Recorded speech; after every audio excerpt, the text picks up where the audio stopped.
I want to take things back to the think tank right now, and one of the issues that I want to discuss with everyone here tonight, we've been getting a lot of feedback on Facebook, and this one from Brian sort of encapsulates what a lot of people are saying. This is domestic terrorism and needs to be called what it is. Todd, is this domestic terrorism, or is there a different definition for domestic terrorism?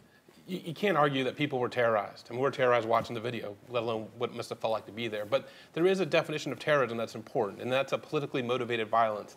And why that's important is because terrorism, in that sense, is a threat to the state, right? It's not just I'm trying to harm people and terrorize individuals, but I'm also trying to overthrow the government, whether it's the Alphamura Federal Building in Oklahoma City or it's the Twin Towers on 9/11. And we don't know any of that because we still don't know. Motive. We don't know why. I want you to take a listen to his brother who spoke today here, talking about, you know, if he had any idea about what was going on here. Take a listen.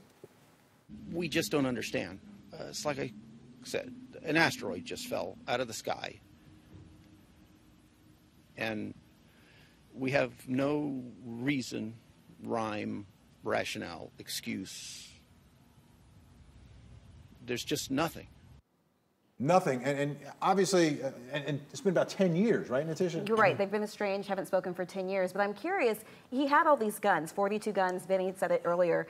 That sounds like a lot to me, but Harold, in your experience, is that a lot for one person to have at their home and also from the crime scene? Oh, it's certainly a lot. The question is, why do you need that many?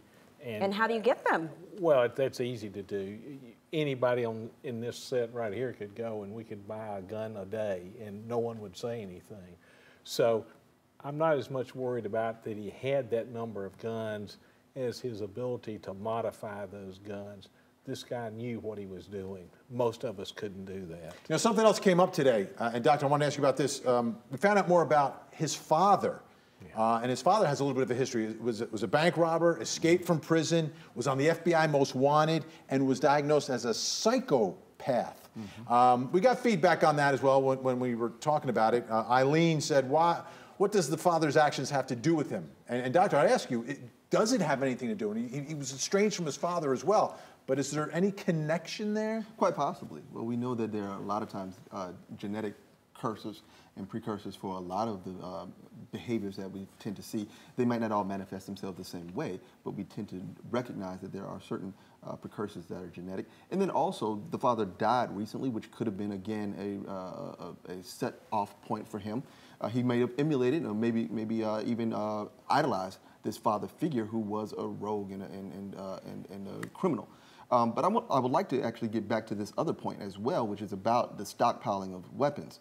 And I think that even though you may not be able to predict that he might do this particular act, a person who stockpiles weapons to that degree, you'd have to wonder about what level of paranoia that person probably experiences to some degree, or at least their worldview of the world being a very dangerous place, and that oftentimes they feel somewhat victimized within a world that's very dangerous.